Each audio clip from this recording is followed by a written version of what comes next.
दोस्तों, मेरा नाम निकेश है और मैं रेलवे विभाग में कार्यरत हूँ। मगर ये घटना उस वक्त की है जब मैं इसी जॉब की तलाश में तैयारियां करता था, क्योंकि उस वक्त मैं अपनी जॉब को अंजाम देने के लिए गांव से काफ़ी दूर पड़ने वाले शहर कठियाड़ा गया हुआ था, जहां पर मैं अक्सर पढ़ाई करता था। लेकिन कुछ दिनों के बाद ही मेरा मन होने लगा कि मैं थोड़े दिनों के खातिर अपने गांव घुमाऊं। फिर क्या था, मैंने इस बारे में अपनी मम्मी से बात की तो उन्होंने मुझे 4 दिन बाद आने को कहा, क्योंकि मेरी मम्मी धार्मिक टाइप की इंसान है तो वो भूत प्रेत भगवान आदि को बहुत ज़्यादा ही मानती है। उन्होंने बताया कि रविवार से पहले तुम्हारे दिन सफ़र करने के लिए बिल्कुल सही नहीं है, इसलिए तुम्हें थोड़ा इंतज़ार करना चाहिए। मगर मेरा उतावलापन अब घर जाने को बेताब था, क्योंकि काफ़ी दिनों से मैंने अपने घर वालों से मुलाकात नहीं की थी। एक दिन तो मैंने अपने आप को रोका, लेकिन बाद में मुझसे रहा नहीं गया।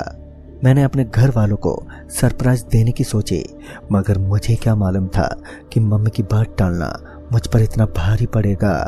और सामान पैक करने के बाद मैंने अपने रूम को ताला लगाया और रेलवे स्टेशन की तरफ निकल पड़ा।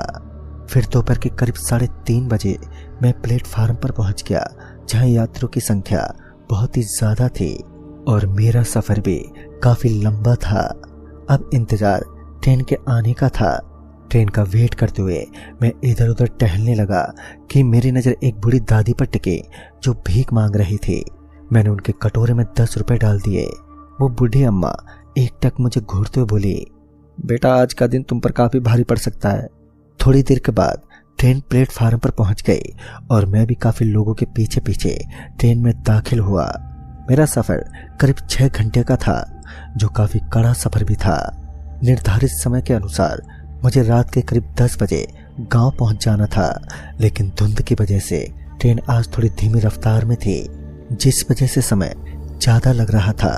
और फिर ट्रेन एक स्टेशन पर रुकी।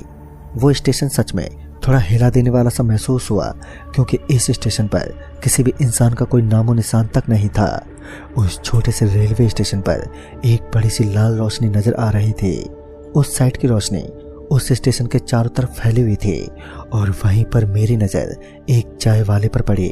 सुनसान पड़े स्टेशन पर चाय वाले को देखने के बाद अब मेरा भी मन होने लगा कि इस तेज सर्दी के अंदर मुझे भी थोड़ी थोड़ी गर्म चाय गटक लेनी चाहिए। और फिर क्या था, मैं तुरंत ही अपनी बोगी से नीचे उतरा और उस चाय वाले की तरफ बढ़ने लगा।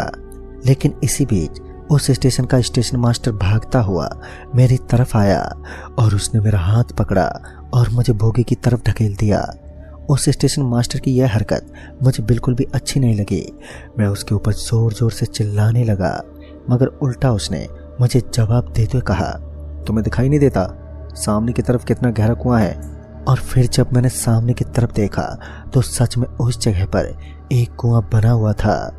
मैं सामने की तरफ देखते देखते उस कुएं की सीढ़ों पर चढ़ गया।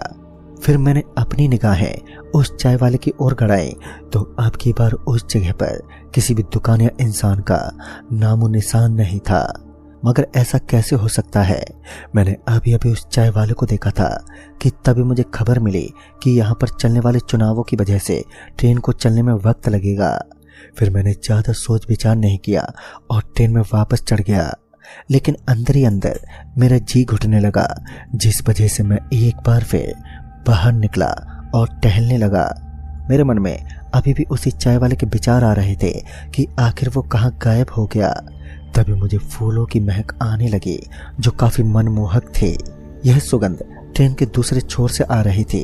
यह किसी पुष्प की सुगंध लग रही थी। मैं इसी के बारे में सोचता हुआ आगे बढ़ने लगा और अब मैं अपनी बोगी से काफी दूर आ चुका था।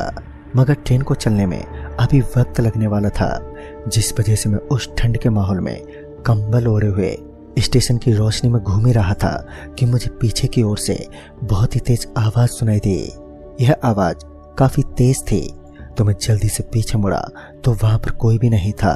मगर जब मेरी नजरें सामने की ओर से निकलने वाले धुएं पर पड़ी तो मैं बहुत चक्का रह गया, क्योंकि ये तो वही चाय वाला था जो कभी मुझे दिखाई देता तो कभी वहां से अचानक ही गायब हो जाता।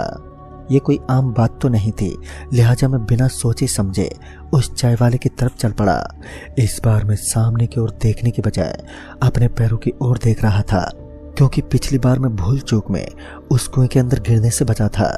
पता नहीं क्यों, मगर वो चाय वाला दूर से देखने में अजीब लग रहा था, लेकिन मुझे तो चाय का स्वाद चखना था, जिस कारण मैं लगातार उसी की ओर बढ़ता रहा। फिर मैं उस चाय वाले के एकदम करीब पहुंच गया तो मैंने देखा कि वहां पर मेरे अलावा कोई और मौजूद ही नहीं था। वो चाय की टपरी वाला आदमी मुस्कुराते हुए भारी आवाज में बोल पड़ा, कितनी चाय चाहिए बाबू साहब? उसकी आवाज पहली बार में ही मेरे कानों में गूंज उठी। उस आवाज के भारीपन ने पहली बार में ही मुझे झंझोर सा दिया। मैंने उसे सिर्फ एक चाय लगाने को कहा और कुछ देर के बाद वो तरोताजा चाय बनकर तैयार हो गई। मैंने चाय से भरा वो कप उठाया और चुस्कियां लेते हुए ट्रेन की तरफ चल पड़ा। उस वक्त मेरा ध्यान किन्हीं दूसरी चीजों में अटका हुआ था और इसी वजह से मैं उस चाय वाले को पैसे देना ही भूल गया था और ट्रेन में आकर बैठ गया। तब जाकर मुझे याद आया कि मैंने उस चाय वाले के पैसे नहीं दिए और इसी कारण मैं वापस ट्रेन से नीचे उतरने लगा तो ट्रेन में सवार टीटी ने मुझे रोकते हुए कहा, अभी ट्रेन चलने वाली है और आप इस समय ट्रेन से बिल्कुल भी नीचे नहीं उतर सकते। फिर मैंने उस टीटी को सारी बात बताई तो मेरी बातें सुनकर उस ट्रेन का टीटी मुझे एकटक देखते हुए बोला, भाई साहब आपका दिमाग तो ठीक है ना, क्योंकि इस छोटे से रेलवे स्टेशन पर किसी भी चाय की टपरी का कोई भी नामो निशान नहीं है। मैं उसकी बातें सुनकर एक पल के लिए दंग सा रह गया। फिर मैंने ट्रेन की खिड़की से झांकते हुए उस चाय की टपरी वाले की तरफ देखा तो मेरी आंखें फटी की फटी रह गईं, क्योंकि सच में वहां पर कोई भी चाय की टपरी मौजूद नहीं थी। सुनसान से पड़े उस रेलवे स्टेशन पर चारों ओर सन्नाटा पसरा हुआ था और फिर मैंने अपनी निगाहें उस कप पर डाली जिसके अंदर मैं इतनी देर से चाय की चुस्कियां ले रहा था, तो वो भी मुझे अपनी सीट के पास कहीं भी नजर ही नहीं आया। सच में यह पल काफी हैरान कर देने वाला था, मगर मुझे अब भी विश्वास नहीं हुआ और मैं चुपचाप अपनी सीट पर जाकर बैठ गया। मैं अच्छी तरह से समझ चुका था कि आज का दिन सच में मेरे लिए काफी खराब दिन साबित होने वाला है और अब रात के लगभग 8 बज चुके थे। इस स्टेशन पर ट्रेन ने काफी वक्त लगा दिया था, जिस वजह से मुझे घर जाने में काफी देरी हो गई थी। फिर मैं अपनी बेंच पर बैठकर लंबी लंबी उबासियां लेने लगा। इसका मतलब नींद का कहर मेरे ऊपर काफी जोरों से टूटने लगा। फिर मैं अपनी आंखें बंद करके अपनी सीट पर आराम करने लगा। इसी बीच कब मेरी आंख लग गई मुझे पता ही नहीं चला। एक जोर के खटखटाने की आवाज के साथ अब मैं नींद से उठा। दरअसल उस वक्त मैंने अपनी अधखुली आंखों से देखा कि सामने की तरफ मुझे कुछ धुआं सा नजर आ रहा था और जब मेरी निगाहें सामने की तरफ खड़े एक लंबे चौड़े आदमी पर पड़े तो मेरी नींद मानो हवा के साथ एकदम से उड़ गई। दरअसल ये तो वही चाय वाला था, लेकिन इस बार वो अकेला मेरे सामने नहीं था। उसके साथ साथ एक औरत, एक मासूम सा बच्चा भी था और वो सब भी मुझे ही घूर रहे थे। मुझे उनका ये व्यवहार काफी हद तक अजीब लग रहा था, जिस कारण मैं अपनी सीट से उठा और वहां से निकलने की मैं कोशिश करने लगा, लेकिन पता नहीं क्यों मैं अपने बदन की पूरी ताकत लगाकर भी उस बोगी की सीट से खड़ा नहीं हो पाया। मानो मैं उस सीट से चिपक चुका हूँ और साथ ही वह तीनों लगातार अब मेरी तरफ बढ़ने लगे और देखते ही देखते चाय वाले का चेहरा एकदम से बदलने लगा और उसका पूरा चेहरा बदलने के बाद तो मेरा पूरा शरीर थर-थर कांपने लगा, क्योंकि मैंने पाया कि अब उसका पूरा चेहरा खून से सना हुआ था। उसके साथ साथ उस औरत और उस बच्चे का रूप भी डरावना बन चुका था। दोस्तों, कभी कभी किसी की बातों को अनसुना करना हम पर काफी भारी पड़ सकता है और ऐसा ही कुछ मेरे साथ भी हुआ। फिर मैंने अपने सर को घुटनों में दिया और जोर जोर से चीखने लगा ताकि कोई मेरी हेल्प कर सके, लेकिन मेरे अलावा अब उस बोगी में कोई भी नहीं था। फिर मैं थोड़ा शांत हुआ और धीरे धीरे अपनी आंखें खोलते हुए बाहर का नज़ारा देखने लगा तो अब वहां पर कोई भी नहीं था।